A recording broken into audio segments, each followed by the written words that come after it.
And if you're looking at couples relationship, it's about interdependency, interconnectedness. So therefore, if you're looking at this cobweb, whichever part it impacts it impacts the core, it's related to every corner of that cobweb.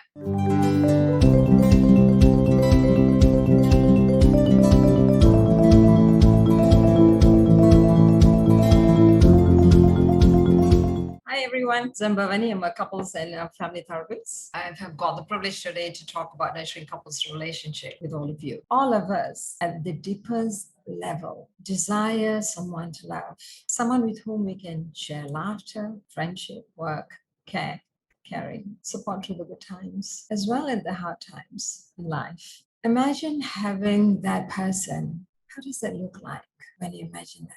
What do you feel? So in line of that, I think it's so important for us when we have that feel to really see how much it warms your heart, how much sometimes it soothes you, comforts you. It gives you a sense of felt security. In a systemic perspective, we are all interconnected. And if you're looking at couples relationship, it's about interdependency, interconnectedness. So therefore, if you're looking at this cobweb, whichever part it impacts the core, it's related to every corner of that cobweb. A husband who is angry impacts how the wife feels, and the wife who's upset reacts back to the husband. So we see this reciprocity, and it's a recursive way. A lot of times there are enough research that talks about communication. In looking at the reactivity that seems to be in a reciprocity, a recursive way, it is all shared together. So the pandemic gives so much uncertainty. So what happens in families? Yeah, we're making sure that you wash your hands many, many times, making sure you wear masks. There's so much of fear that's instilled that impact the way how the family needs to now behave differently, having a new norm. So this is how much sometimes workplace affects you too. And you come back home and it impacts the family. And the members in the family, the individual, are impacted as well. The environment that we stay in has a lot. It influences the way how we respond.